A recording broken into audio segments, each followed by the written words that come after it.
مذہبی رہنماؤں نے غلو کیا اور تمام خواہشات سے کنارہ کشی کو دین کا نام دیا۔ عیسائیوں میں ایسا بہت ہوتا تھا کہ تمام خواہشات کو چھوڑ کے جنگل میں نکل جاتے تھے، سب سے کنارہ کشی اختیار کرتے تھے، اس کو نام دیتے تھے تقویٰ کا۔ اسے کیا نام دیتے تھے؟ تقویٰ۔ بس دنیا سے بے رغبتی ہر چیز میں۔ اسلام میں تقوی کا یہ مفہوم نہیں ہے، اسلام میں تقوی کا یہ مطلب نہیں ہے۔ تقویٰ کا مطلب ہے ان چیزوں سے بچنا جن چیزوں سے بچنے کا اللہ نے حکم دیا ہے۔ بات آ رہی ہے سمجھ میں؟ ہر چیز سے بچنا ضروری نہیں، بلکہ عجیب بات یہ ہے کہ بعض خواہشات ایسی ہیں کہ ان کی تکمیل کر لینا عبادت ہے۔ ان خواہشات سے اپنے آپ کو دور رکھنا یہ تقوی کے منافی ہے۔ ہر خواہش سے اجتناب کرنا یہ تقوی نہیں ہے،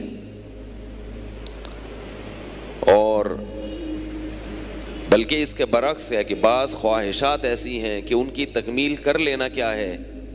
تقوی ہے۔ دیکھو، افطار کے وقت آپ کا افطاری کرنے کا دل چاہتا ہے کہ نہیں چاہتا؟ تو تقوی کا تقاضا کیا ہے کہ اس دل کی چاہت پر آپ عمل کریں یا بچیں؟ بول لیں گے نا تو بات فائدہ ہوگا بہت انشاءاللہ۔ بولنے کا دل تو نہیں چاہتا، لیکن تقوی یہ ہے کہ بول لیں۔ بعض دفعہ خواہشات کے خلاف چلنا تقوی ہے۔ اصل میں تو تقوی کی جو میننگ ہے ڈکشنری میں بچنا، بچا وہاں جاتا ہے جہاں دل چاہ رہا ہو جانے کا۔ دل ہی نہیں چاہ رہا تو پھر بچنا یہ تقوی بھی نہیں ہے، کیونکہ اس کو بچنا کہتے ہی نہیں ہے، اس کو بچنا کہتے ہی نہیں ہے۔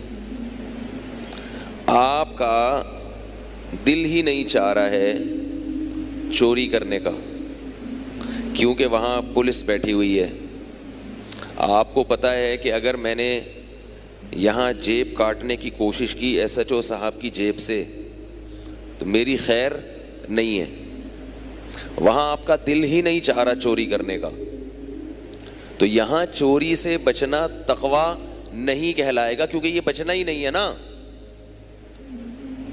اندھا نابینا وہ بد نظری کر ہی نہیں سکتا، اب وہ کہے کہ مجھ میں تقوی بہت ہے کیونکہ میں بد نظری نہیں کرتا، بد نظری سے بچتا ہوں۔ ہم کہیں گے آپ بد نظری نہیں کرتے، یہ بات تو درست ہے، مگر بد نظری سے بچتے ہیں یہ بات درست نہیں ہے، کیونکہ بچتا وہ ہے، بچا وہاں جاتا ہے جہاں اس کا تصور ہو، امکان ہو۔ تقوی کی جو دوسری ڈیفینیشن ہے نا، اس کو ہم آسان زبان میں بریک لگانا بھی کہہ سکتے ہیں۔ تو بریک کھڑی ہوئی گاڑی کو نہیں لگتی، چلتی ہوئی گاڑی کو لگتی ہے۔ گاڑی کھڑی ہوئی ہے، آپ کہیں اس کو بریک لگاؤ تو ڈرائیور کہے گا اس کو بریک لگانے کی ضرورت نہیں ہے، سوائے بریک شو کے خراب ہونے کے کچھ بھی چیز حاصل نہیں ہوگی۔ ایکسیلریٹر پہ پاؤں ہو اور گاڑی چل رہی ہو، جب ایکسیلریٹر پہ پاؤں ہوتا ہے، گاڑی ایک سمت میں جا رہی ہوتی ہے، اس کا دل چاہ رہا ہوتا ہے گاڑی کا کہ میں ادھر کو جاؤں، آپ بریک لگا کے گاڑی کی خواہشات کو ذبح کر دیتے ہیں۔ صحیح ہے نا؟ تبھی تو وہ بریک شو جو ہیں وہ ٹائر سے آگے لگتے ہیں اور رگڑ کھا کے اس کو روکتے ہیں۔ تو تقوی کا مطلب خوب اچھی طرح سمجھیں۔ لغت میں تقوی بچنے کو کہتے ہیں، اور بچنے کا لفظ وہاں استعمال ہوتا ہے جہاں کرنے کا تصور ہو، دل چاہ رہا ہو کرنے کا۔ ہمارے نفس کا جو ایکسیلریٹر ہے ہمارا اس پہ پاؤں ہو اور نفس کی گاڑی اس طرف بھاگ رہی ہو۔ پھر آپ کیا کریں, اپنا دوسرا پاؤں بریک پہ لگا دیں, اور یہ بڑا ہی مشکل کام ہے, اس سے بریک شو گھستے بھی ہیں, آئل چینج کرنا پڑتا ہے بار بار. لیکن عجیب بات ہے کہ بعض دفعہ خواہشات کے پورا کرنے کو بھی شریعت کیا کہہ دیتی ہے, تقویٰ. حالانکہ تقوی کی لغوی ڈیفینیشن کے یہ خلاف ہے. مثال کے طور پر افطاری کے وقت آپ کا دل چاہ رہا ہے کھانا کھانے کا, پکوڑے کھانے کا, سموسے کھانے کا, دل چاہتا ہے کہ نہیں چاہتا؟ بھائی جس کا دل نہیں چاہتا تو وہ اگلے جمعے کم از کم بیان سننے نہ آئے, کیونکہ ہم نے یہ نارمل لوگوں کے لیے رکھا ہے یہ پروگرام جو ہے نا. افطاری کے وقت ہر شخص کا دل چاہتا ہے کھائے. اب ایسی صورت میں لغت کے اعتبار سے تقویٰ کیا ہے, ڈکشنری کے اعتبار سے تقویٰ کیا ہے کہ مت کھاؤ, لیکن شریعت کیا کہتی ہے کہ کھا لو. تو پتہ یہ چلا کہ لغت میں جو تقوی کی ڈیفینیشن ہے اور شریعت میں جو تقوی کی ڈیفینیشن ہے اس میں تھوڑا سا فرق ہے. لغت میں تو کہیں گے بچنا, چاہے اچھے کام سے بچنا ہو برے کام سے, وہ جہاں بھی بچیں گے بریک لگائیں گے بس وہ تقویٰ ہے. شریعت میں کہتے ہیں بچنا بشرطے کہ شریعت نے بچنے کا حکم دیا ہو, اور اگر شریعت نے کرنے کا حکم دیا تو وہ کرنا تقویٰ ہے, گو کہ وہاں بچا نہیں جا رہا. یہ جو قرآن کے الفاظ ہیں نا آج کل کے جو جدید, میں آؤں گا نہیں جدید پروفیسروں کے پھر ایسی کی تیسی کرنا شروع کر دیتا ہوں میں, یہ لوگ ان الفاظ سے نا بہت گھماتے ہیں, الفاظ کے بکھیڑوں میں ڈال کے نا بہت گھماتے ہیں, ادھر کا ادھر ادھر کا ادھر. جیسے ابھی ایک ہمارے جدید پروفیسر ہیں جن کے پیچھے میں بہت پڑا ہوا ہوں, وہ کیا کہتے ہیں کہ عیسیٰ علیہ السلام زندہ نہیں ہے, اس پہ انہوں نے ایک قرآن کی آیت سے استدلال کیا ہے, اذ قال اللہ یا عیسیٰ انی متوفیک ورافعک الی. اللہ نے حضرت عیسیٰ سے کہا کہ میں تمہیں وفات دینے والا ہوں اور اپنی طرف اٹھانے والا ہوں. تو انہوں نے کہا دیکھو وفات کا مطلب کیا ہوتا ہے, مر جانا. کہتے ہیں نا وہ فلاں کی وفات ہو گئی, متوفا. تو یہ لفظ دھوکہ ہے.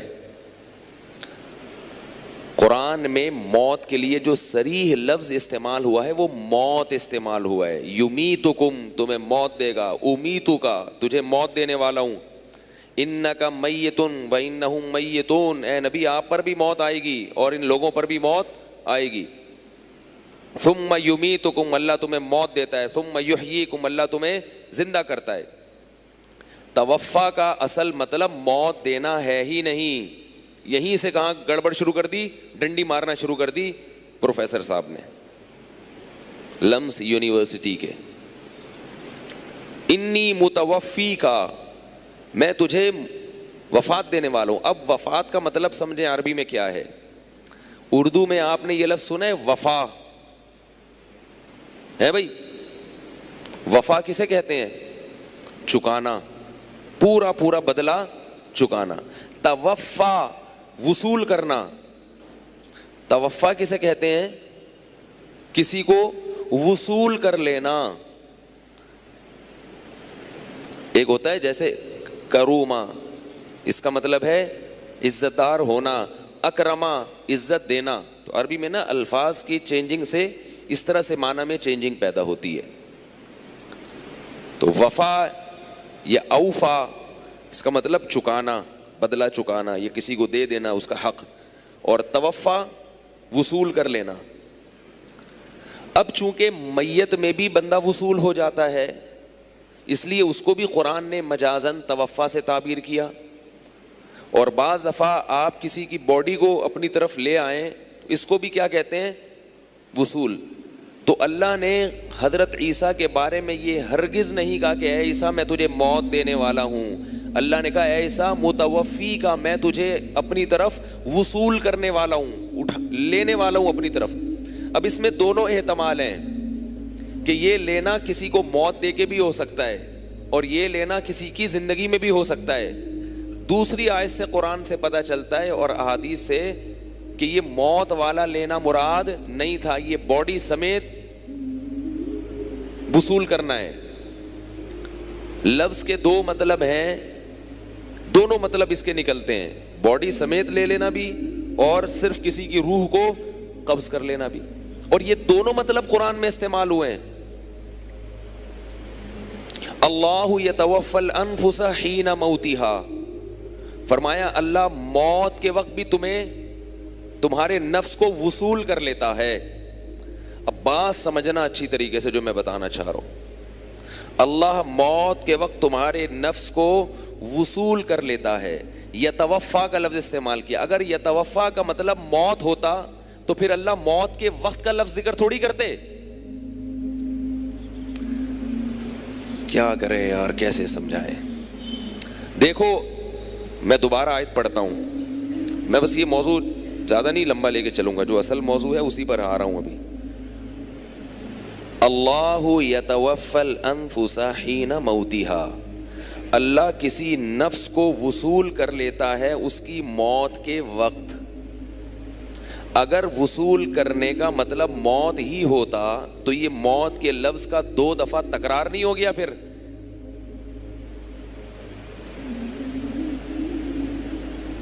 ہے بھائی, تو یہ موت کے لفظ کا پھر 2 دفعہ ایک ہی جملے میں تکرار ہو گیا جس کا کوئی فائدہ نہیں ہے. تو الپتہ چلا یتوفا کا مطلب الگ ہے, موت کا مطلب الگ ہے. اللہ بتا رہے ہیں موت کے وقت ہم تمہارے نفس کو وصول کر لیتے ہیں. نفس سے مراد ہے روح,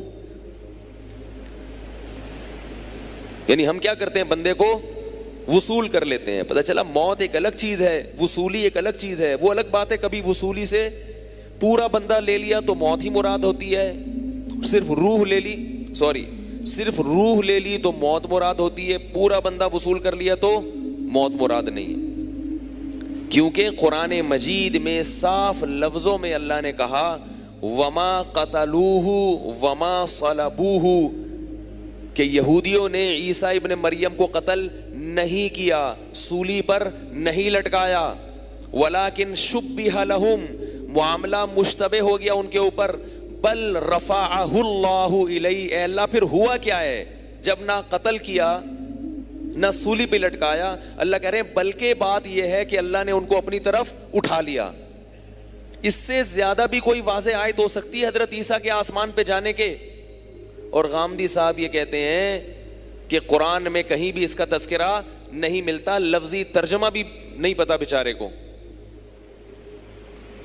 وہ کہتے ہیں رفع جو ہے نا, رفع اس کا مطلب ہے کہ بعض لوگ یہ کہتے ہیں کہ اس کا مطلب ہے اللہ نے اونچا مقام دے دیا. تو اللہ نے اونچا مقام دینا ہوتا تو اللہ پہلے قتل کی نفی کر رہے ہیں, پھر اللہ یہ بھی نفی کر رہے ہیں کہ سولی پہ بھی نہیں لٹکایا, پھر کہہ رہے ہیں کہ سوال پیدا تھا ہوا کیا ہے, اللہ کہہ رہے ہیں کیا ہوا ہے, اٹھا لیا میں نے اپنی طرف. موت دے کے اٹھایا ہوتا تو قتل کی نفی, سولی کی نفی نہ ہوتی. نہیں یاری میرا خیال ہے بات. دوسری بات یہ ہے کہ یہ جو استدلال کیا جاتا ہے اذ قال اللہ یا عیسیٰ, جب اللہ نے کہا کہ اے عیسیٰ انی متوفیکا, میں تجھے وصول کر لوں گا, میں تجھے وصول کر لوں گا. اس آیت کو کس سیاق و سباق میں ذکر کیا جا رہا ہے؟ یہودی حضرت عیسیٰ کو قتل کی دھمکیاں دے رہے تھے. اللہ نے کہا کہ میں تمہیں اپنی طرف وصول کر لوں گا, ورافعک الیہ, اپنی طرف اٹھا لوں گا, ومطہرک من الذین کفروا, اور کافروں سے پاک کر دوں گا, بچا لوں گا. تو اگر موت دے کے اپنی طرف اٹھانا تھا تو یہ جملہ تسلی کا ہوا. پھر بھائی ایک بندہ آپ کے پاس آیا, اس کے قریب کوئی دوسرا آیا اس کو قتل کرنے کے لیے, آپ کہہ رہے ہیں بے فکر رہے, بے فکر رہ, میں تجھے اپنی طرف بلا لوں گا اور تجھے ان سے بچا لوں گا. آپ کہتے ہو کیسے بچا لو گے؟ بولتے موت دے کے, جب مر جاؤ گے تو بچ جاؤ گے ان سے. تو کہتے وہ بھی تو یہی کام کرنے آ رہے ہیں. اتنی بھی سینس نہیں ہے کس میں لمس یونیورسٹی کے پروفیسر میں اور لوگوں کو بیٹھ کر میڈیا پہ الو بنایا جا رہا ہے. اور ہمارے جو یونیورسٹیوں کا طبقہ ہے جو دین سے بالکل جاہل ہے, جن کو علماء کی اتباع کرتے ہوئے شرم آتی ہے, حیا آتی ہے, وہ ان کے پیچھے بھاگ رہے ہیں, اپنے بنیادی عقائد سے ہٹ رہے ہیں, الٹے لٹکے ہوئے ہوگے قیامت کے دن, بتا رہا ہوں میں. اسلام میں جو بیسک عقائد ہیں ان پہ کوئی کمپرومائز نہیں ہے. ابھی ایک نئی فلم بھی آئی ہے مارکیٹ میں ان کی, وہ یہ آئی ہے کہ نبی صلی اللہ علیہ وسلم جسم کے ساتھ معراج پر نہیں گئے, خواب تھا وہ, اور اس کے لیے انہوں نے قرآن کا لفظ پکڑا ہے وما جعلنا الرؤیا التی, کہتے ہیں رؤیا خواب کو کہتے ہیں, رؤیا خواب کو بھی کہتے ہیں. رؤیا کے لغوی معنی خواب نہیں ہے, رؤیت دیکھنے کو کہتے ہیں, دیکھنے کو.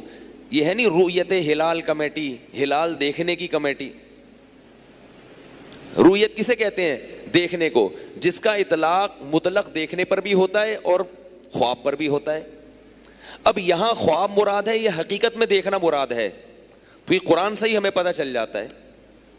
دو آیتیں اس وقت سرسری, میں نے یعنی سرسری طور پر دو آیتیں آپ غور کریں گے نا, میں اس لیے کہہ رہا ہوں کہ سرسری غور سے ہی بہت سی چیزیں سمجھ میں آ جاتی ہیں, اور محترم مطالعہ کر کے بھی غلط باتیں کر رہے ہوتے ہیں. علم کا یہ حال ہے. اس سے معلوم ہوتا ہے کہ محترم کے پاس مطالعے کی کمی نہیں ہے, جان بوجھ کر ایک سازش کے تحت ان کو میڈیا پہ بٹھایا گیا ہے تاکہ صدیوں سے جو چیزیں مسلمانوں میں اتفاقی چلی آ رہی ہیں, جن میں کبھی دو رائے نہیں ہوئی, ان آراء میں اختلاف ڈالا جائے. یا اگر کوئی ضعیف قول کسی فقیہ نے کہہ دیا, مفسر نے کہہ دیا, جس کو امت نے مسترد کر دیا تھا, اس کو دوبارہ اٹھا کے امت میں فتنہ برپا کیا جائے. تو یہ جو قرآن نے کہا کہ نبی ہم نے آپ کو جو رؤیا دکھایا, یعنی جو چیز ہم نے آپ کو دکھائی, یعنی معراج, تو اس رؤیا کے لفظ سے وہ کیا کہتے ہیں کہ یہ کیا ہے؟ خواب ہے. نبی صلی اللہ علیہ وسلم حقیقت میں آسمان پہ نہیں گئے, بلکہ کیا آیا تھا؟ خواب آیا تھا. تو اللہ نے اس کو کیا کہا ہے؟ فتنۃ للناس.